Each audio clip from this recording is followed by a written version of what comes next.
Hello, this is Matthew with Copley Financial Group, and today we're going to do a market update. It's been a while since I've done the last market update. This is actually the first one of 2023. So my goal, my New Year's resolution is going to be to get more market updates more often for everyone. So hopefully I can make that happen in 2023. Now that said, 2022, what a year. A lot of people are thinking, boy, I'm glad that's behind us.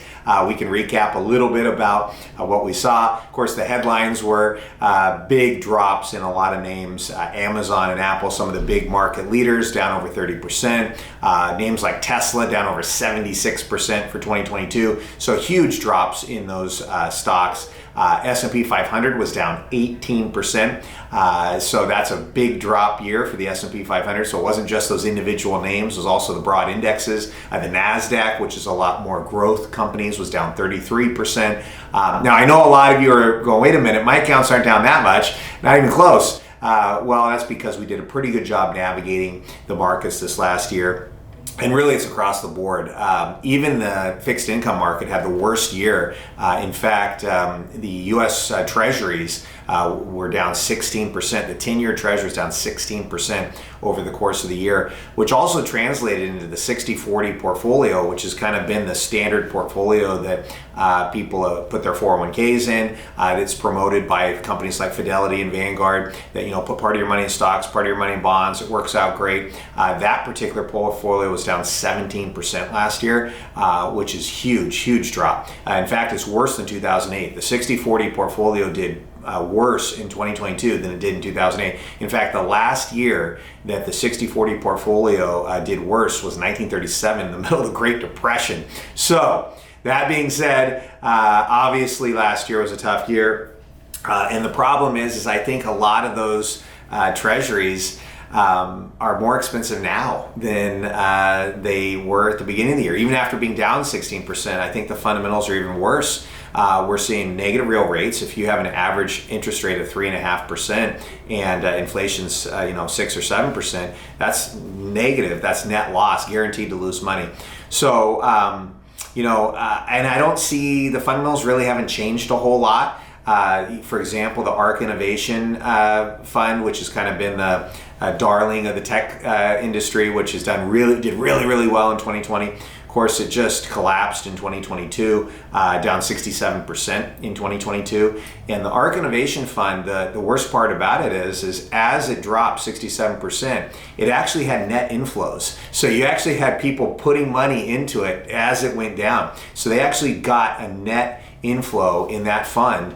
Even though it lost so much money, people are still putting money in. So there's no capitulation yet. I just think that these tech names and these growth companies still have a lot farther down to go.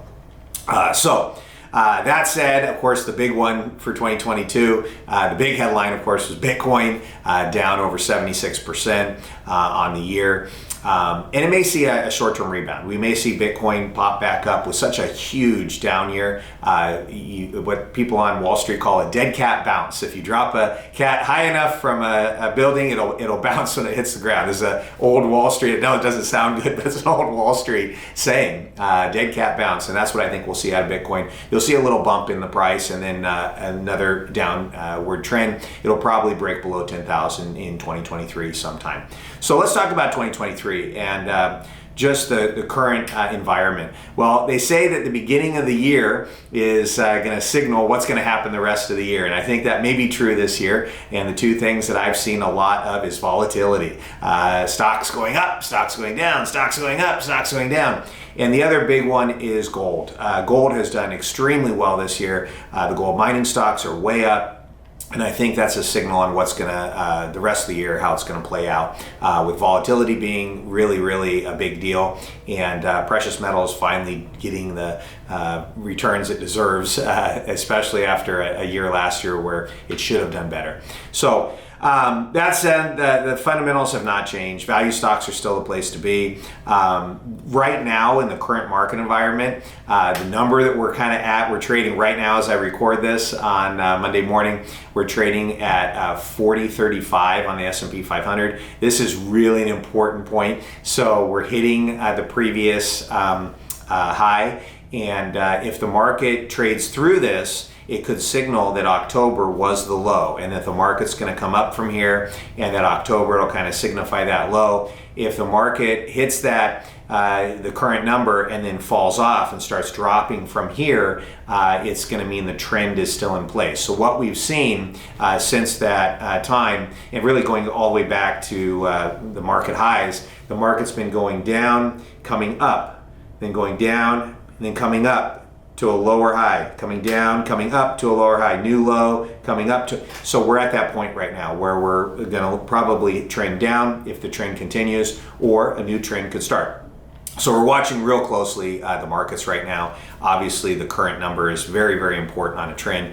Now, if we take a look at economic data, it's mixed. I would say it's more negative than positive at this point.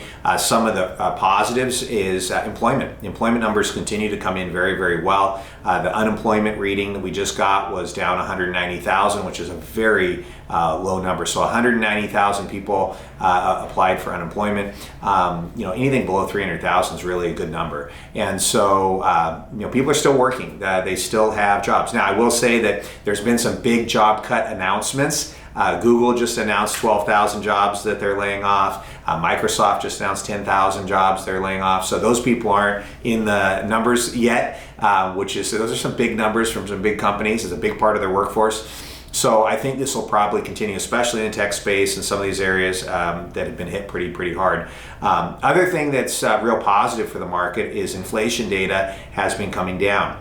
And I mentioned this in previous videos, looking at the difference between the PPI and the CPI.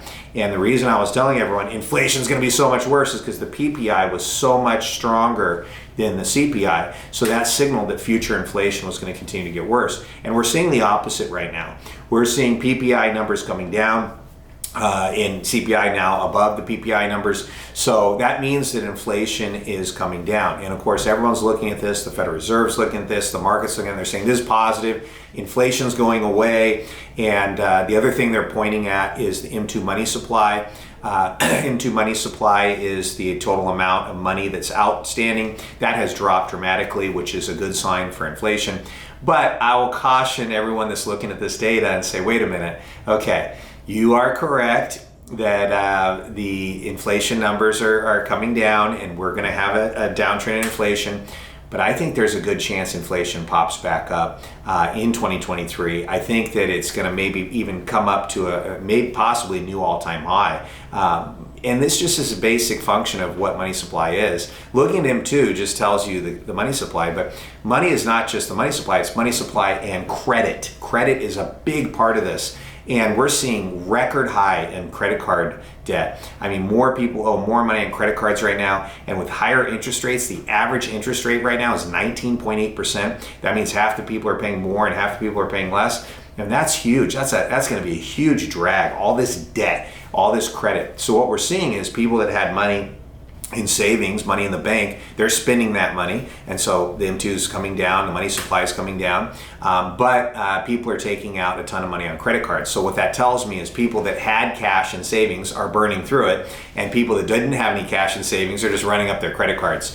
And I think we're going to see in the future some pretty bad reports out of these credit card companies. So look out for that. I think we're going to see some pretty big charge-offs, some pretty big negative numbers coming out of the credit card market.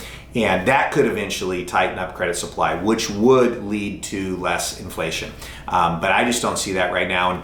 And the government's printing money like crazy. They're just spending money like crazy. $1.7 trillion omnibus bill, $100 billion to Ukraine. I mean, if you look at the entire military budget of Russia for an entire year is $65 billion. So we've already put more money into Ukraine than Russia spends an entire year. And we're not the only ones. You've got France and Germany and United Kingdom and Australia and all these other countries pouring money into Ukraine as well. So that's all inflationary. When you spend that kind of money, it's going to cause inflation down the line.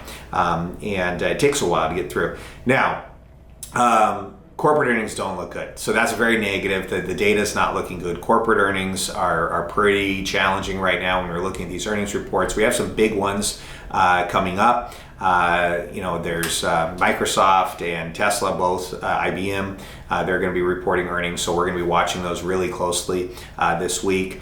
Manufacturing contraction, we're still seeing some really bad numbers in the manufacturing data and the economics, so not looking too good. Retail sales are down. We're still seeing negative numbers in retail sales, and of course the big one's housing. Housing is just getting just absolutely clobbered.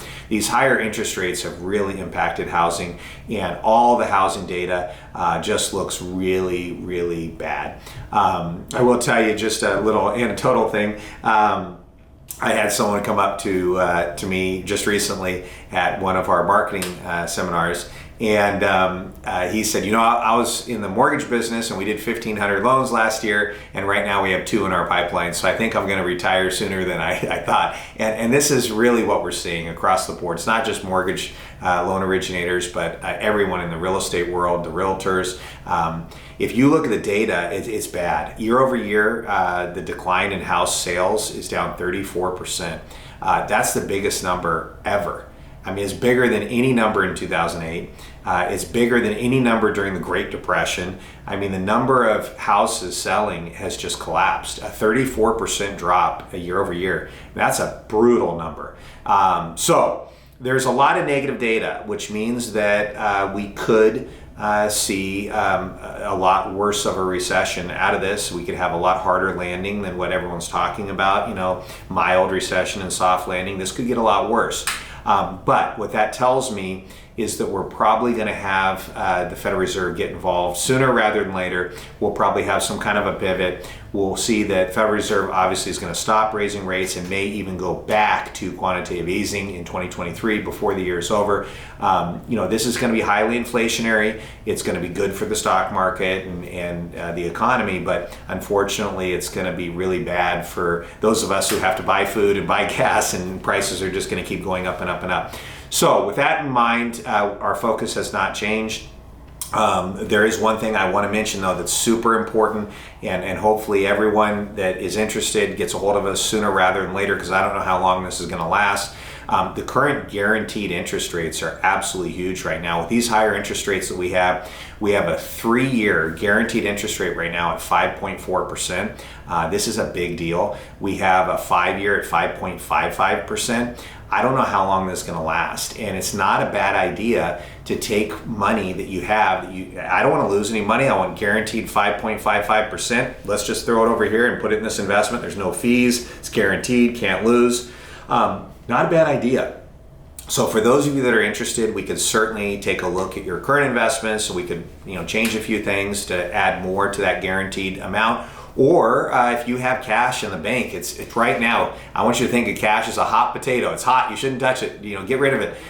Let's go take that cash and get some real returns, get some real interest, and we can get that right now. Again, 3 years at 5.4, 5 years at 5.55. Sometimes people say, well, maybe why would I do 5 years just to get a little bit more? Well, the reason is maybe interest rates aren't as high in 3 years, so this gives you 2 extra years at 5.55.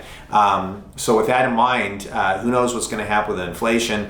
You know, I think I have some good ideas, but it's a good idea to get that guaranteed interest. Now, as far as the rest of the accounts, value stocks are the way to go. We need to eat. We need to put gas in our car. We don't need to upgrade to the iPhone 14. So we're going to keep focusing on those companies with the necessities, not so much on companies that are things that people want but don't need. We also are going to be big on that Buffett Index, which has done fantastic for us. This is the investment that you can buy into the stock market with some insurance. That's the one that has the cap with the insurance. Boy, that has saved us big time this year. A lot of these are maturing, and we're seeing people get fully reimbursed on all their losses in the market, which has been absolutely huge.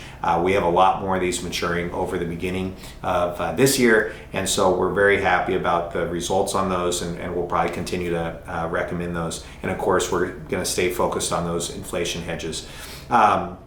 For the future, there's something going on right now. The World Economic Forum is being held in Davos, Switzerland right now. This is where a lot of really wealthy people and a lot of big politicians, they all get together and have a big party in a big ski resort area of Switzerland. And so they're planning what our future is going to look like. And I think it's important to take a look at those plans. Now, obviously, this is kind of what they're promoting and what they're pushing and what they're trying to do. It doesn't necessarily mean that's what's going to happen or they're going to be successful. But I think it's really important to take a look at what they are doing in Davos, Switzerland. So I'm going to be doing another video here in just shortly, and we're going to be talking about what's going on in Davos, Switzerland. So if you're interested, make sure you watch that video as well. But I hope that was a great market update. And again, if you're interested in those higher guaranteed interest rates, reach out to our office, call us, email us, get on the phone, and let's lock those in while they're available.